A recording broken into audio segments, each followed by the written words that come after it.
Hello everyone, welcome back to my channel. আশা করি তোমরা ভীষণ ভালো আছো, আমিও খুবই ভালো আছি। তো এটা একটা অনেকটা পুরাতন ভিডিও নিয়ে তোমাদের সাথে চলে এসেছি। একদমই গ্রাম্য মতে পুকুর থেকে জল শুকিয়ে মাছ ধরা ভিডিও আজকে তোমাদের সামনে নিয়ে চলে এলাম। এই দুপুরবেলার মধ্যেই পুকুরে আমাদের মেশিন বসে গেছে, মোটর বসানো হয়েছে যাতে জলটা পুরোপুরি শুকিয়ে মাছ ধরা হয় কাদা থেকে। তো চলো, আমার কাছে তোমাদের কাছে অনুরোধ থাকলো যে পুরো ভিডিওটা একদম প্রথম থেকে শেষ অবধি দেখা। তো রাত এখন 3:23 বাজে। আমি পুকুরে জাল হবে সেইখানে যাব। আমি এখন আমাদের বাড়ি আছি, আর যে পুকুরটায় জাল হবে সেটা হচ্ছে আমার বাবার বাড়ির পুকুর। তো দেখো, একদমই চারিদিকটা অন্ধকার, রাস্তার মধ্যে একটু একটু লাইট জ্বলছে, ওর সামনে হেঁটে যাচ্ছে আর আমি পিছনে হেঁটে যাচ্ছি। এই ভিডিওর মাধ্যম দিয়েই আমি তোমাদের একটা অনেক পুরাতন একটা কথা তোমাদেরকে শেয়ার করব। যদি তোমরা পুরোপুরি ভিডিওটা দেখো তো কথাটা জানতে পারবে যে সেটা কী কথা। তোমাদের কাছে রিকোয়েস্ট থাকলো যে পুরো ভিডিওটা একদম সুন্দরভাবে শেষ অবধি দেখা, স্কিপ না করে। তো পুকুরে জাল লাগানো হয়ে গেছে, এখন মিনিমাম ওই 4টে বাজে।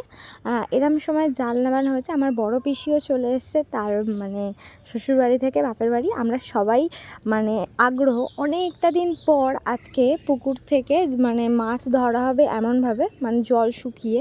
তো আমার তো খুবই ভালো লাগে মাছ ধরা দেখতে। তোমরা কারা মাছ ধরা দেখতে বা মাছ ধরতে ভালো লাগে প্লিজ একটু কমেন্টে জানিও, আমার তো ভীষণ ভালো লাগে। তো আমাদের মাছ ধরাটা কমপ্লিট হয়ে গেছে। কাদা বৃষ্টির মধ্যে আমি একদমই তোমাদেরকে দেখাতে পারিনি, কিন্তু এই যে আমাদের আড়তে, যে কাছাকাছির মধ্যে যে কটা আড়ত আছে সেখানে হাঁড়ি নিয়ে মাছগুলো বিক্রি করতে নিয়ে যাওয়া হচ্ছে, দুটো বড় বড় হাঁড়ি করে, সেটা তোমাদের সাথে দেখিয়ে দিলাম।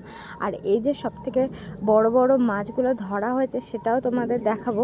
আর কতটা জল কমিয়ে সেই জলের মধ্যে দিয়ে জাল হচ্ছে সেটাও আমি ভোর 5টার সময় তোমাদের সাথে শেয়ার করলাম। আর মা দেখো এখানে সবাইকে পরিমাণ মতো মাছ দেওয়ার জন্য ব্যাগে তুলছে।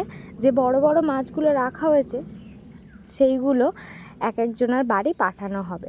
এখানে অনেক রকমই বড় বড় মাছ আছে, আর যেগুলো আরও অনেক 50 কিলো 60 কিলো যে মাছ ছিল সেগুলো তোমাদের দেখালাম, যে হাঁড়ি করে বিক্রি করতে নিয়ে চলে যাওয়া হলো। অবশেষে আমাদের পরিশ্রমটা শেষ হলো। এই যে এখনও বাকি, এই যে এত রোদ কড়া করে করেছে, এর একটাও কারণ আছে, এর পিছনে একটা বড় গল্প আছে, সেটাও তোমাদেরকে আমি শেয়ার করব। তখন ধরো তোমাদেরকে একটা ভুল কথা বলে যাচ্ছিলাম যে আমাদের অনেকটাই মাছ ধরা হয়ে গেছে। হ্যাঁ, আমরা ভেবেছিলাম যে আমাদের জাল টানা মানেই অনেকটা মাছ ধরা হয়ে গেছে, কাদার মধ্যে অতটা মাছ পাওয়া যাবে না। কিন্তু আমাদের ভুলটা ভেঙেছে যখন কাদার মধ্যে ওরা লেবেছে, আর আমি তোমাদের সাথে ভিডিও করে শেয়ার করছি। আমার ভুলটা তো পুরোপুরি ভেঙেছে যে প্রচুর মাছ আছে এখনও, যেটা এখনও দেখতে আমাদের বাকি আছে।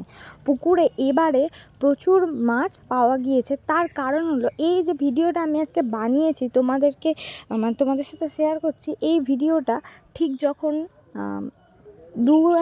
এক মাস আগে যে রেমাল ঝড়টা আসার কথা ছিল পশ্চিমবঙ্গের উপর দিয়ে, সেই রেমাল ঝড়ের 2 দিন আগে এই ভিডিওটা বানানো। আর এই দিনেই আমাদের পুকুরটা একদম শুকিয়ে মাছ ধরা হয়েছিল। ঝড়টা যখন আসতো আমাদের পুকুরে এত জল ছিল, আর পাশে খাল, বাঁধ ভেঙে যে বাঁধটা করা থাকে সেই বাঁধ ভেঙে যদি জল ঢুকতো আমাদের পুকুর একদমই ছেঁচা যেত না, মাছ ধরা তো যেতই না, আর সব মাছ পালিয়ে যেত। তার জন্য আমাদের খুবই তাড়াতাড়ি এই কাজটা করতে হয়েছিল। আর এত তাড়াতাড়ি কাজটা করতে হয়েছিল যে আমিও তোমাদের সাথে ভিডিওটা শেয়ার করব এটাও আমার সময় হয়নি। তো অনেকটা দিন হয়ে গেছে, কিন্তু আশা করি তোমাদের এই ভিডিওটা দেখতে খুবই ভালো লাগবে, কারণ এটা একটা অন্য রকম গ্রাম্য পদ্ধতির ভিডিও। আর আমি যেহেতু গ্রামে থাকি, আর আমার খুবই ভালো লাগে তোমাদের সবাইকে এই গ্রামের ভিডিওগুলো শেয়ার করতে। এরকমটা কোনো দিনই হয়নি যে একদিনেই ভোরবেলা পুকুরে জাল হয়েছে আর সেদিনকেই একদম দুপুরের মধ্যে পুকুর ছেঁচে নিয়ে মাছ ধরা হয়েছে, এরম আগে কোনো দিনই হয়নি। তো আজকেই প্রথম, আর করতে হয়েছে একটা বাধ্যতামূলক, নাহলে আমার বাবার অনেকটা বড় ক্ষতি হয়ে যেত। তো সবাই মিলে আমরা উদ্যোগ নিয়ে আজকে সম্পূর্ণ করতে পেরেছি কাজটা। হচ্ছে, এখনও কাজ চলছে। তো আজকে বাড়িতে খুবই মজা, অনেকটা দিন পরে এত রকমের মাছ আমাদের বাড়িতে রান্না করা হচ্ছে। আজকে যত রকম রান্নার আইটেম হচ্ছে সবটাই মাছ দিয়ে। এখনও অনেক জিওল মাছ ধরা হয়নি। আর এত গরম পড়েছিল, এত রোদ ছিল সেই 2 দিন, মাছগুলো ওই যে 2 ঘন্টা সময় ছিল আমাদের হাতে, বৃষ্টি তারপর দুপুর নাগাদ কি বিকাল নাগাদই শুরু হয়ে যাবে এরকম একটা খবর নিউজে দিচ্ছিল আর কি, প্রতিটা নিউজ চ্যানেলে। তোমরা হয়তো জানো, 1 মাস আগের কথা মনে করলে একটু হলেও বুঝতে পারবে। এই যে এত জিওল মাঠ দেখতে পাচ্ছ, এগুলো আমরা কিছুই পেতাম না যদি চলে যেত, এগুলো পাচ্ছি। আর আজকে এইভাবেই তোমাদের সামনে ভিডিওটা আনতে হলো। আমি খুবই দুঃখিত, অনেক ক্লিপ তোমাদের দেখাতে পারিনি, কিন্তু আশা করছি পরবর্তী ভিডিওগুলো তোমাদের সামনে আমি সুন্দরভাবে ভালোভাবে নিয়ে আসতে পারবো। প্লিজ আমার পাশে থেকো সাপোর্ট করার জন্য।